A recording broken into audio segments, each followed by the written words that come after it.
ایک بادشاہ نے اعلان کیا کہ آج میری عنایتوں کا دریا جوش میں ہے، میں خوب عطا کروں گا۔ لوگوں کو بلایا، ایک کوئی بندہ ایسا آ جائے جس کے لیے میں کہتا ہوں اپنے ہاتھ میں ایک چھڑی لے لے، لکڑی لے لے، اور وہ زمین پر دائرہ کھینچتا جائے صبح فجر کے بعد۔ اب وہ دائرہ کھینچتا کھینچتا سورج کے ڈوبنے سے پہلے پہلے تک جتنا دائرہ کھینچ لے گا وہ پوری زمین اس کے نام پہ کر دوں گا۔ دن بھر میں آپ کتنے ایکڑ کھینچ لیں گے؟ اگر فری میں مل رہا ہے تو کون چھوڑے گا؟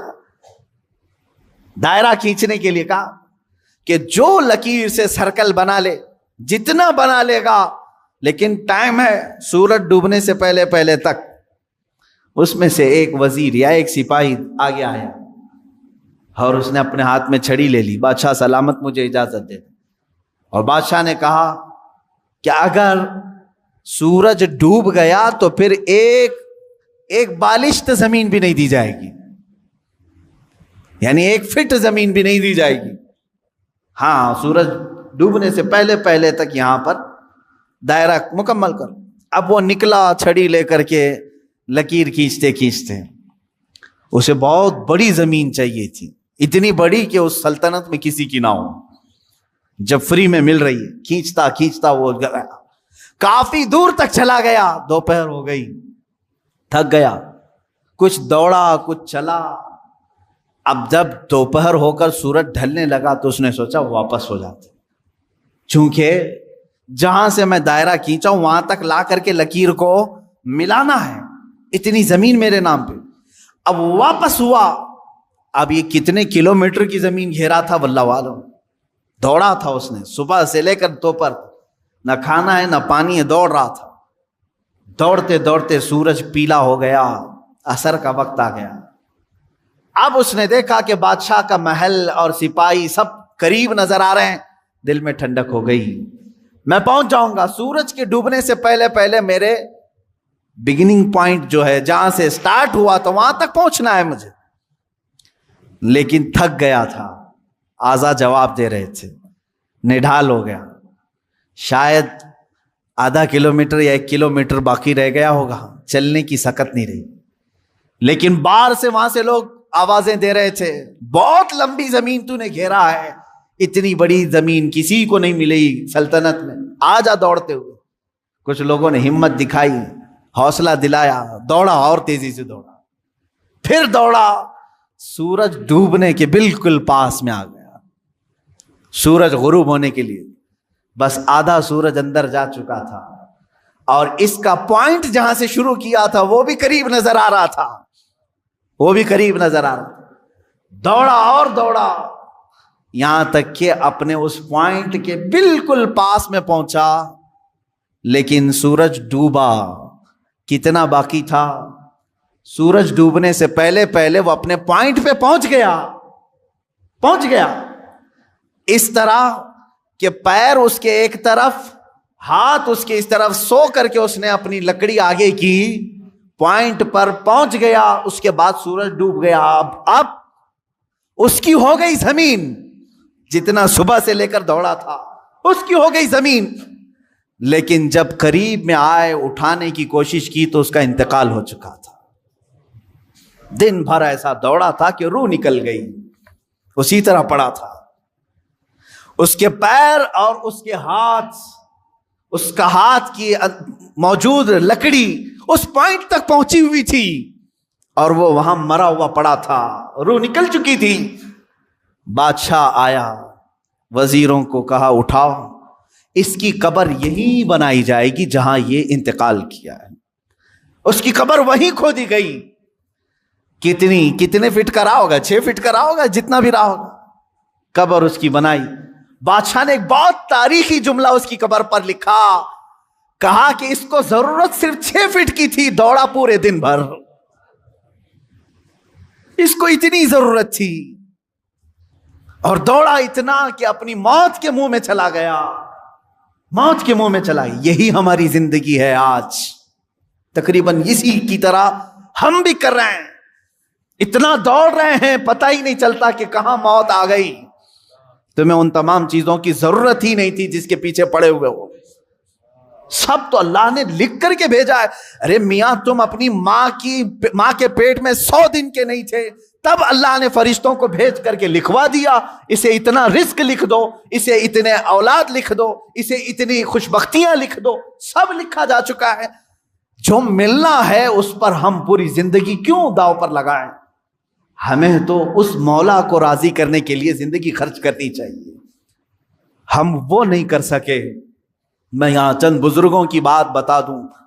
اللہ والے کیا دنیا میں انہوں نے کچھ حاصل نہیں کیا؟ مخدوم علی شاہ مینا رحمت اللہ تعالی علیہ, محمد شاہ مینا رحمت اللہ علیہ, لکھنؤ کے بڑے بزرگ, ان کی سیرت میں میں نے پڑھا. جانتے ہیں عبادت بھی کیسے کرتے تھے؟ اللہ اکبر.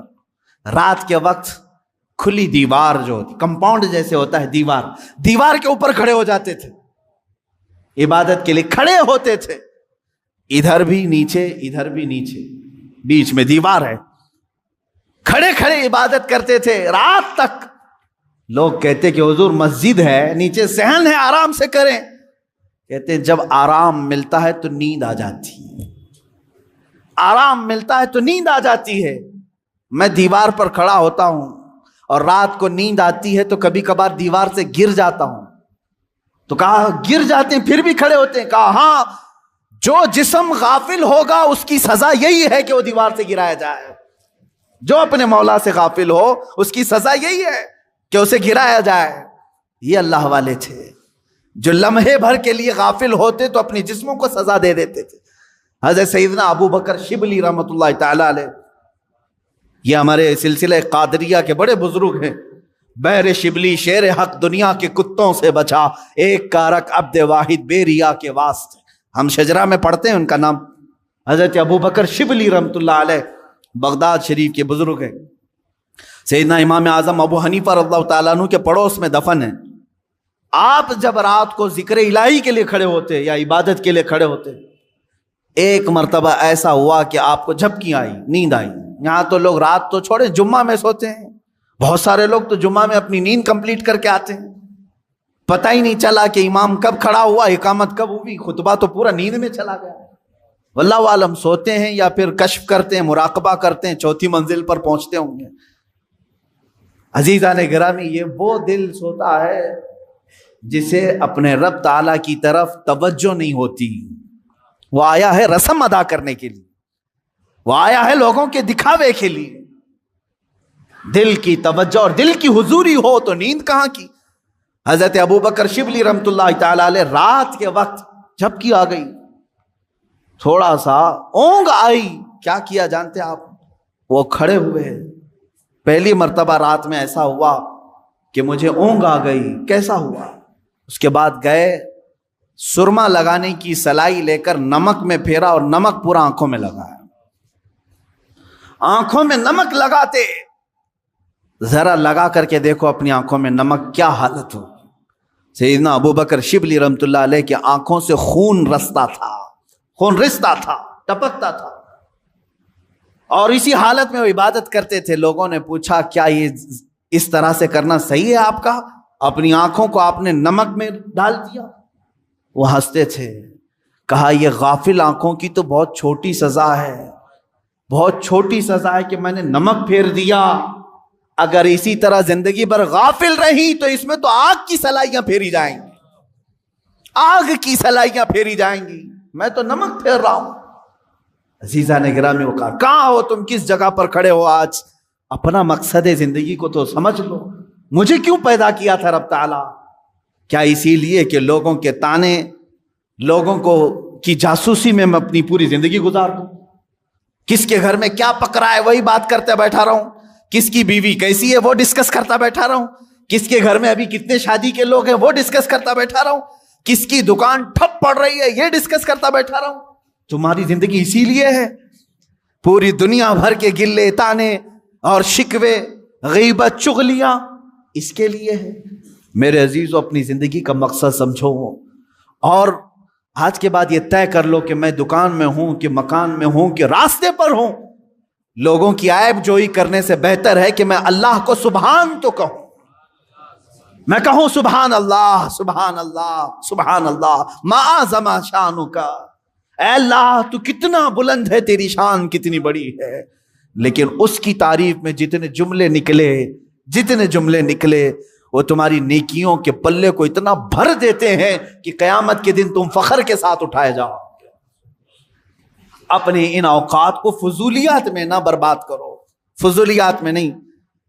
اب آخری بات میں ایک عرض کر دوں، سیدنا عمر فاروق رضی اللہ تعالیٰ عنہ کی ایک وصیت مجھے یاد آتی، دنیا میں ہم جو کچھ بھی کر لیں یہ یہیں رہ جائے جتنا بھی ہو۔ آپ نے 2 وصیتیں کی تھی اپنے انتقال سے پہلے، کہا میری قبر چھوٹی بنانا، بس بہت زیادہ لمبی چوڑی نہیں، چھوٹی سی، اتنی کہ ایک کروٹ بھی نہ ہو، چھوٹی قبر بنا کر کے مجھے دفن کرنا۔ دوسری وصیت، مجھے سادہ سا کفن کپڑا دینا، عام لباس میں مجھے دفن کر دینا، کفن دینا۔ جبکہ حدیث پاک میں ہے، حضور صلی اللہ علیہ وسلم نے فرمایا کفنوا موتاکم باحسن اثوابکم، اپنی میتوں کو اچھے سے اچھا کفن دو، جتنا وہ عید بقرعید میں قیمت کا کپڑا پہنتے تھے اتنی قیمت کا کپڑا انہیں کفن میں دو۔ یہ مسئلہ ہے۔ عمر فاروق رضی اللہ تعالیٰ عنہ کی وصیت یہ ان کا تقویٰ ہے، فرمایا چھوٹی قبر میں مجھے دفن کر دو، سادے کفن میں مجھے ملبوس کر کے دفن کر دو۔ پوچھا گیا لوگوں نے آپ سے کہ ایسا آپ کیوں فرما رہے ہیں؟ توجہ چاہتا ہوں، یہی 2 چیزیں ہمیں ہمارے مقصد تک لے جا سکتی ہیں۔ فرماتے ہیں اے لوگو، اگر تم نے مجھے امیر المومنین سمجھ کر کے، بڑا سمجھ کر کے بڑی لمبی چوڑی قبر کھود دی، شاندار قبر بنا کر کے دفن کیا، ہونا کیا ہے؟ تم دفن کر کے ادھر جاؤ گے، اگر میرے اعمال میں ایک بھی عمل میں میں پکڑا گیا تو یہ تو پوری چوڑی قبر بھی دبا کر کے میری ہڈی پسلیاں توڑ دے گی، دیواریں دبائیں گی، کیونکہ حدیث پاک میں ہے وقتۃ القبر حق، قبر کا جھٹکا دینا حق ہے، ہر ایک کے ساتھ ہوگا۔ سیدنا عمر فاروق فرماتے ہیں یہ قبر کی دیواریں تو ہڈی پسلیاں توڑ دیں گی اگر میں کسی عمل میں پکڑا گیا، اور رہی بات چھوٹی قبر تم کھود کر کے مجھے دفنا رہے ہو، اگر مولا تبارک و تعالیٰ کے ہاں میں پاس ہو گیا، میرے اعمال نکل گئے، تو تمہارے کھودنے کا کیا، اللہ اتنی کشادہ کرے گا کہ جہاں تک نگاہ جائے وہ تو تم کھود بھی نہیں سکتے، اتنی بڑی میری قبر بن جائے گی۔ اسی لیے میری قبر کا دار و مدار زندگی کے اعمال پر ہے، تمہارے بنانے پر نہیں، تم چاہے جیسی بھی بناؤ۔ اور دوسری بات کفن کی، چلو تم نے بہت مہنگا کفن مجھے پہنا دیا، حضرت عمر فرماتے ہیں اگر میں پکڑا گیا، میرا عمل کوئی اللہ کی بارگاہ میں گرفت میں آیا، تو تم نے چاہے جتنا بھی مہنگا کفن دیا ہو یہ سب کھینچ لیا جائے گا، سب سڑا دیا جائے گا، ختم کر دیا جائے گا۔ اور اگر تم نے ہلکا کفن بھی دے دیا مجھے، سستا کفن بھی دیا، لیکن مولا کو میرے اعمال پسند آ گئے تو وہ تو مجھے جنتی لباس پہنائے گا۔ سارا دار و مدار میرے اعمال پر ہے۔ اسی طرح میرے عزیزو، تمہاری عمدہ کوٹھیاں، تمہارے عمدہ بنگلے اور تمہارے بڑے بڑے جنازے، چاہے لاکھوں کے خرچ کے ساتھ تم نے اپنی میتوں کو دفن کا انتظام کیا ہو، کچھ نہیں ہونا ہے۔ تمہاری زندگی کا سارا دار و مدار یہی چند دن ہے جو تم اللہ کو منانے میں لگا دو گے۔ اٹھاؤ اپنی تسبیحاں، اٹھاؤ اپنی تسبیحات اور اللہ رب العزت کے نغمے گاؤ، اس کی حمد بیان کرو جتنا وقت تمہیں ملے، اور اٹھاؤ تسبیحات، بارگاہ مصطفیٰ میں درود کی کثرت کرو۔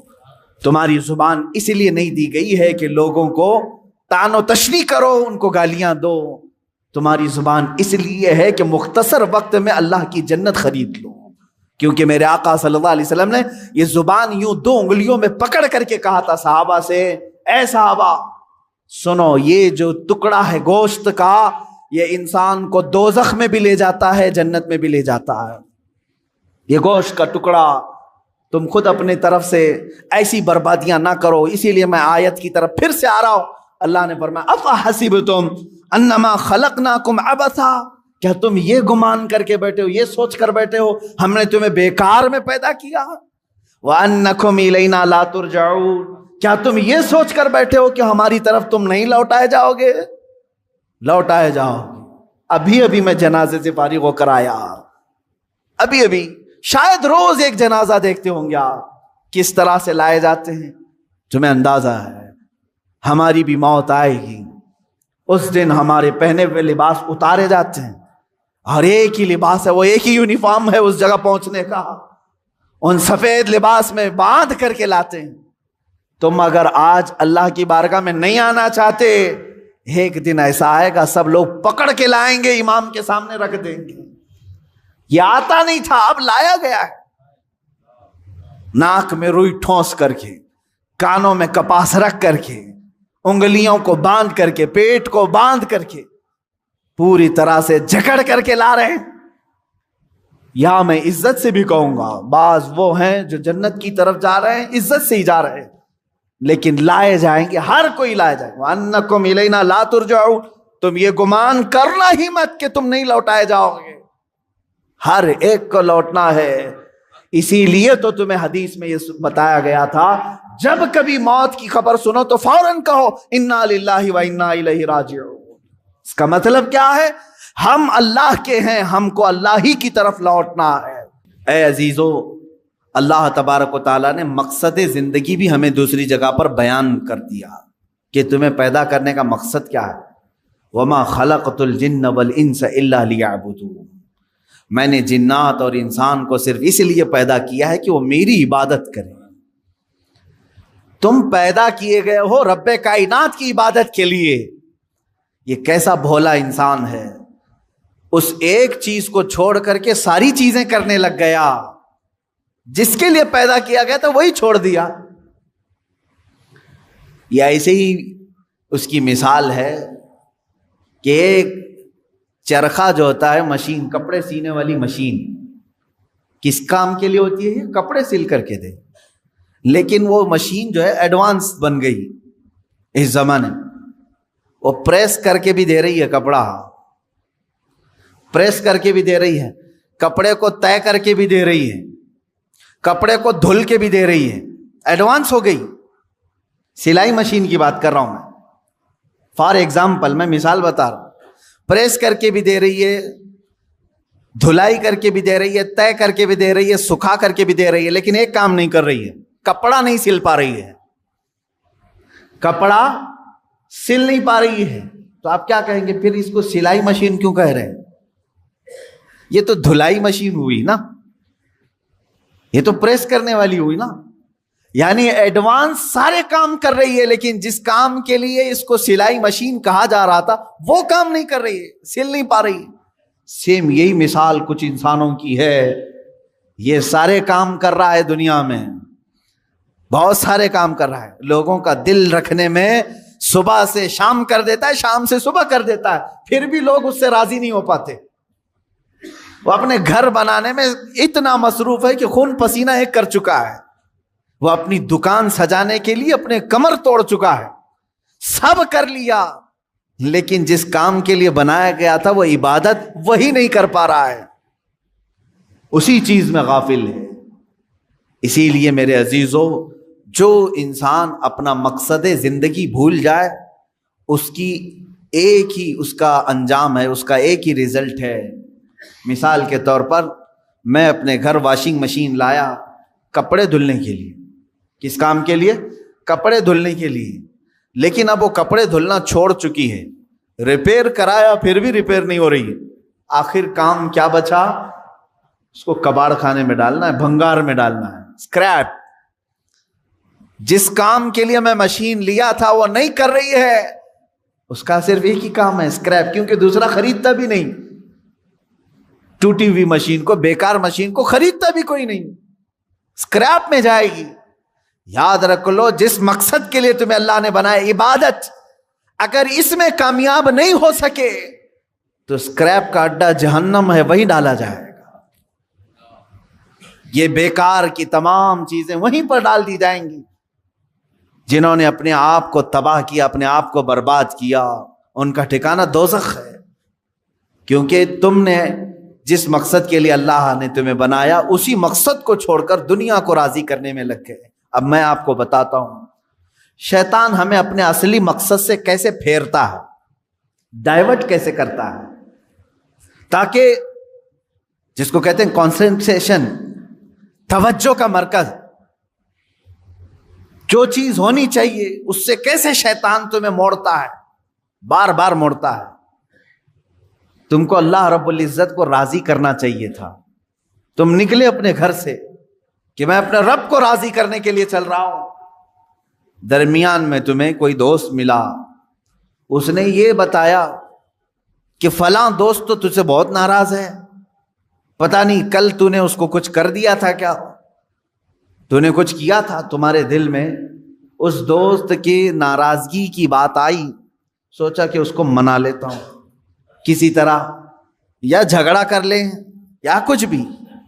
بیچ میں جو دوست تمہیں بتانے کے لیے آیا تھا وہ شیطان تھا، جو تمہیں اللہ کو تم راضی کرنے نکلے تھے اس نے تمہارا دماغ ڈائیورٹ کر دیا ایک انسان کی طرف۔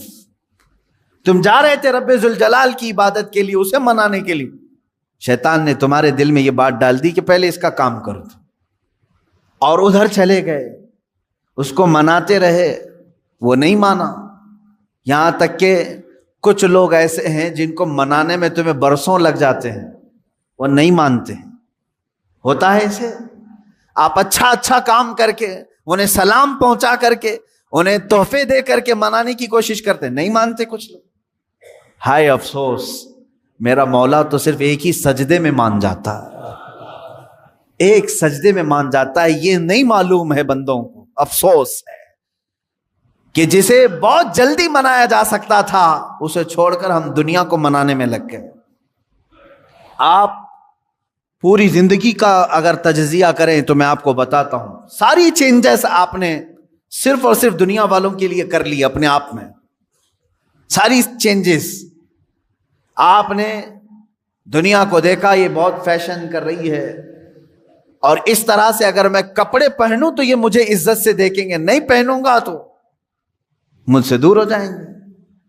فیشن چل رہا ہے، پینٹ ادھر سے پھاڑنا ہے، ادھر سے پھاڑنا ہے، پہننا ہے، تو تم نے صرف اور صرف ان کا دل رکھنے کے لیے، ان کے سامنے اپنا سٹیٹس رکھنے کے لیے اپنے آپ کو چینج کر لیا۔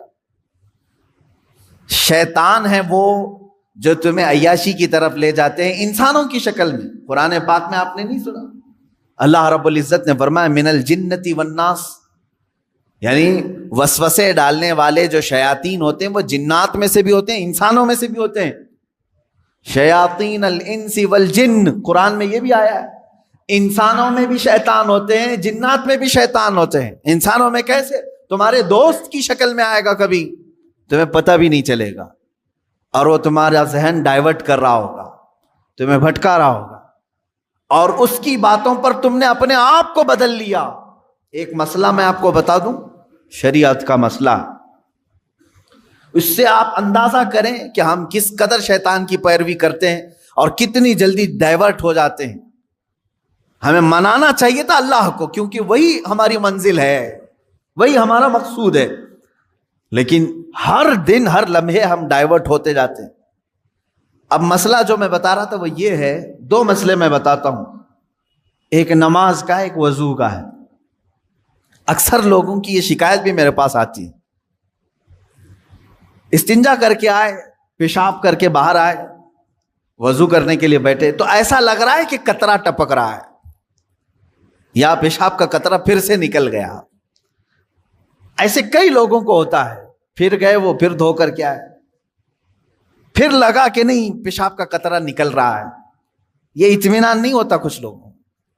حالانکہ استنجا کریں آپ، پورا اس میں استبرا ہے، یعنی کھانس کر کے ہو یا اٹھ کر کے، بیٹھ کر کے، پیر کو موڑ کے کسی بھی طرح سے آخری قطرہ نکال دیں، یہ ٹھیک ہے، لیکن اس کے بعد آپ وضو کرنے کے لیے آئے تب یہ وسوسہ آ رہا ہے، پیشاب کا قطرہ نکلا، پیشاب کا قطرہ نکلا۔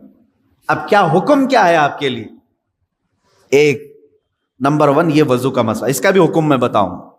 دوسرا مسئلہ سن لیں، نماز 4 رکعت ظہر کی پڑھنے کے لیے کھڑے تھے، یا 4 رکعت عصر یا عشاء کی، 2 رکعت پڑھے، تیسری رکعت میں کھڑے ہوئے تھے، اب شک ہونے لگا کہ دوسری ہے کہ تیسری ہے. تیسری میں کھڑے تھے، یہ شک ہونے لگا یہ چوتھی ہوگی کہ تیسری ہوگی. ایسا ہوتا ہے بہت سارے لوگ. نماز کا ایک مسئلہ یہ ہے، آپ وضو کا ہے، دونوں کا حکم کیا ہے اس سے میں آپ کو اپنی زندگی کے متعلق بتاؤں گا. پہلا والا جو مسئلہ ہے پیشاب کے قطرے کا، پہلی مرتبہ ایسا کبھی ہوا ہے تو جاؤ دھل لو. ایک بار ایسا ہوا کہ پیشاب کا قطرہ ٹپکا ہے یا لگ رہا ہے، جاؤ دھل کے آ جاؤ.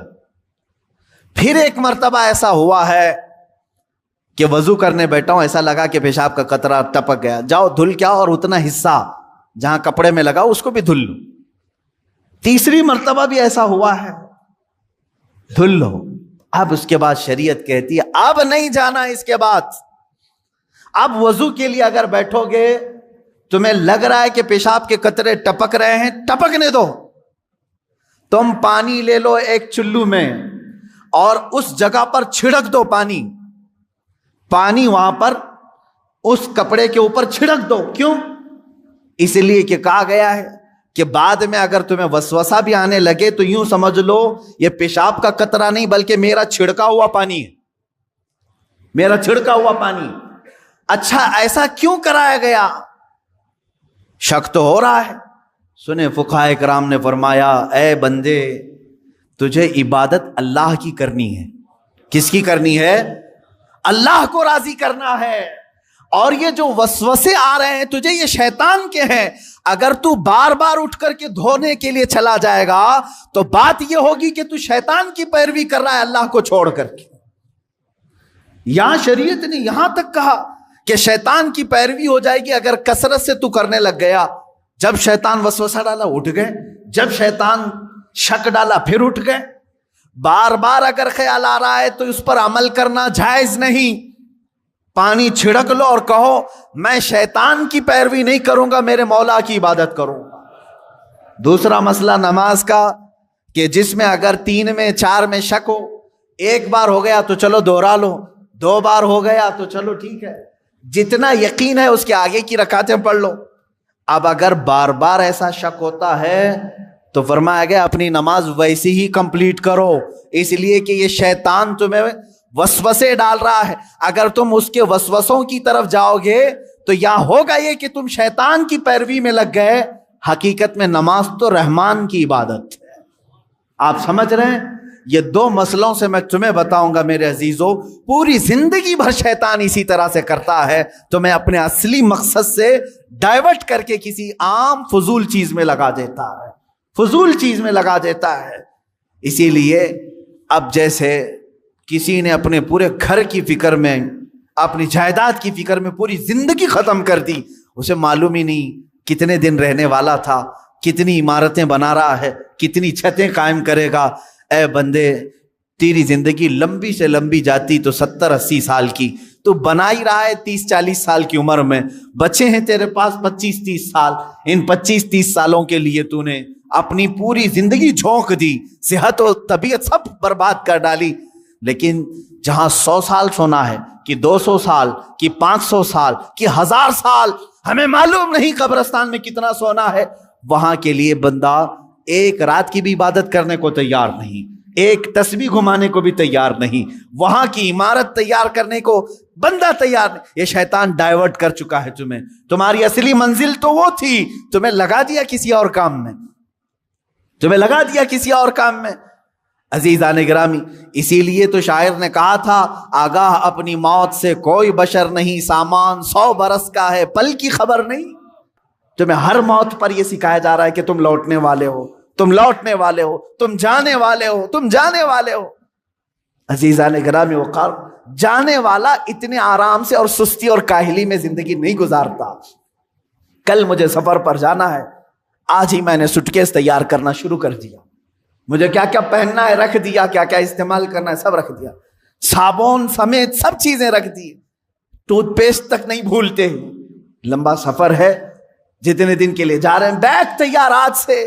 جس کو سفر پر جانا ہے وہ خالی نہیں پھرتا، اور جو آج خالی دکھ رہا ہے، فضول دکھ رہا ہے، اس کا مطلب ہے کہ وہ بھولا بیٹھا ہے کہ اسے جانا ہے. اور پھر عزیزو اگر تم بھولے ہو تو بھولے رہو. قرآن میں اللہ تعالیٰ فرماتا ہے ایک دن ایسا آئے گا کہ کچھ لوگوں کو اندھا اٹھایا جائے گا. وہ پوچھے گا قال رب لم حشرتنی اعما وقد كنت بصیرا، اے اللہ تو نے مجھے اندھا کیوں اٹھایا؟ اندھے بھی اٹھائے جائیں گے، ننگے بھی اٹھائے جائیں گے. وہ پوچھے گا کیوں مجھے اندھا اٹھایا جبکہ میں دیکھتا تھا، آنکھیارا تھا؟ رب تعالیٰ کا جواب سنو، 16ویں پاری کی آیت میں پڑھ رہا ہوں، سورہ طٰہٰ کی آیت. اللہ فرماتا قال كذلك اتتك آیاتنا فنسیتها وكذلك اليوم تنسى. اے بندے تجھے یاد ہے اسی طرح میری آیتیں تیرے تک آتی تھی دنیا میں، تو نگلیکٹ کر دیتا تھا، تو بھلا دیتا تھا، تجھے بلایا جاتا تھا تو پیٹ پھیر کر چلا جاتا تھا. رب تعالیٰ فرماتا ہے کذالک الیوم تنسا، اسی طرح آج تجھے بھلا دیا گیا، آج تجھے بھلا دیا گیا، تیری طرف دیکھا بھی نہیں جائے گا. قیامت کے دن کچھ بندے ایسے ہوں گے جو ربی ربی ربی کہہ کر 100 سال تک پکاریں گے، 100 سال تک اسے رحمان رحمان کہہ کر 100 سال پکاریں گے. فرشتے کہیں گے مولا تیرے بندے تجھے پکار رہے ہیں. رب تعالیٰ کیا فرماتا ہے؟ فرماتا ہے ان سے کہہ دو لا یکلمہم اللہ یوم القیامہ، اللہ ان سے آج بات بھی نہیں کرنا چاہتا. لا ینظر الیہم، قرآن کہتا ہے ان کی طرف اللہ دیکھنا بھی نہیں چاہتا، کیونکہ دنیا میں تم اسے دیکھنا نہیں چاہتے تھے، دنیا میں تم اسے منانا نہیں چاہتے تھے، تم اس کی طرف آنا نہیں چاہتے تھے. قیامت کا دن وہ بڑا جانگداز ہے، وہاں فرشتے ملائے اعلیٰ انبیاء سب نفسا نفسی کے عالم میں ہیں. اگر رحمان یہ کہہ دے تمہارے لیے میں تیری طرف دیکھنا نہیں چاہتا، میں تجھ سے بات نہیں کرنا چاہتا، پھر تم 100 سال پکارو گے، 100 سال تک پکارتے رہو گے. اس لیے بہتر یہ ہے کہ آج وہ مولا فرما رہا ہے ادعونی استجب لکم، آج تم نے ایک بار اگر مجھے یہاں پکارا میں 70 بار جواب دوں گا. 70 بار وہ تجھے پوچھے گا ہے بندے بتا تیری حاجت کیا ہے، بندے بتا تیری طلب کیا ہے. یہاں تم پکارنا چھوڑ دو گے تو وہاں تم پکارتے رہو گے اور جواب کوئی نہیں آئے گا. اللہ رب العزت ہر ایک کو اپنا مقصد زندگی سمجھنے کی توفیق عطا کرے. بہت ہو گیا میرے عزیزوں، آسمان سر پر آ چکے ہیں ہمارے، جگہ جگہ کے تھک چکے ہیں تمہیں یہ ہنگامے. شاعر نے کہا تھا جگہ جگہ کے تھک چکے ہیں تمہیں یہ ہنگامے. مسافرو مسافر نشاتے لذت خواب گراں بدل ڈالو، غلط روی سے منازل کا بودھ بڑھتا ہے. ٹیڑھا میڑھا چلو گے تو سفر لمبا ہو جائے گا، غلط روی سے منازل کا بودھ بڑھتا ہے. مسافرو روش کارواں بدل ڈالو، آج بدل دو. زندگی چلنے کے طریقے وہ نہیں ہے جو میرا جوان چل رہا ہے آج، تمہارے چلنے کے وہ انداز نہیں ہے. حالی نے بڑے شاعر، انہوں نے بارگاہ رسول میں یوں التجا کی تھی، اے خاص خاصان رسول وقت دعا ہے، امت پہ تیرے وقت عجب آ کے پڑا ہے، امت پہ تیرے آج عجب وقت آ کے پڑا ہے. اے رسول پاک آج ہماری مدد کر لے. کیوں؟ اس لیے کہ وہ نکلے تھے جو عرب سے بڑی شان سے، وہ مومنین نکلے تھے بڑی شان سے. آج وہ اسلام اپنے ہی دیش میں غریب الغربا ہے، یہاں کروڑوں کی تعداد میں ہو کر ہم غریب ہیں، اجنبی ہیں، مارے جاتے ہیں، توڑے جاتے ہیں، پھونکے جاتے ہیں، جلائے جاتے ہیں. اس کی وجہ یہ ہے کہ ہم نے اپنے رشتوں کو چھوڑ دیا اور اپنا مقصد زندگی چھوڑ دیا. وہ صحابہ کی جماعت تو دیکھ، نہتے تھے، نکلتے تھے، اور شادی کے لیے نکلا ہوا جوان آج شادی ہے. حضور نے طے کی شادی، راستے میں سامان خریدنے گیا ہے. حضرت عبداللہ اسود رضی اللہ تعالیٰ کالے حبشی تھے، غریب تھے، مال صحابہ نے دیا تھا جا تیری شادی ہے سامان خرید کر کے لیا. بازار میں گئے، اچانک کافروں کے حملے کی خبر آئی کہ مدینے پر حملہ ہونے والا ہے. اعلان ہو گیا، اللہ کی رضا کے لیے اللہ کے رسول نے بلایا جہاد میں. شادی کا سامان چھوڑ کر کے وہ تلواریں خریدنے میں لگ گئے، گھوڑا خریدا، زیرہ خریدا. صحابہ کہتے ہیں یہ سارے سامان جو شادی کے خریدنے کے تھے سب اپنی شہادت کے سامان خرید کر کے آیا, اور گھوڑے پر بیٹھا. لوگ کہتے ہیں ہم پہچان نہیں پا رہے تھے, اس لیے کہ ہمیشہ یہ پیدل چلنے والا آج نہایتی شان کے ساتھ گھوڑے پر سوار ہے. لوگوں نے پوچھا ذرا اپنا چہرہ ہٹا کر کے دکھاؤ, زیرہ لوہے کی تانتوں والی جو ٹوپی ہوتی تھی پہن کر کیا ہے؟ وہ ہنستے ہوئے کہا پہلی مرتبہ مجھے دولہا بننے کا شرف ملا ہے, میں میدان جہاد میں جا رہا ہوں. اور دوسرا دن تھا کہ جہاد کے میدان میں لڑتے لڑتے یہ عبداللہ اسود شہید بھی ہو گئے. ان کی زندگی تھی, ان کی زندگی تھی. انہوں نے اپنی کل زندگی دنیا بنانے میں مصروف نہیں رکھی, اپنے مولا کو راضی کرنے کا اگر ایک لمحہ بھی آ گیا سب چھوڑا اور اللہ کو راضی کرنے پر آ گئے. یہ زندگی کا مقصد ہے میرے عزیزوں. قرآن پاک ہے. اور دوسرے موت, موت تمہیں سمجھاتی رہے گی کہ ہر ایک کو لوٹنا ہے اللہ کی بارگاہ میں, ہر ایک کو پلٹ کر کے جانا ہے رب ذوالجلال کی بارگاہ میں. اور پھر بزرگوں نے یہ روایات میں بیان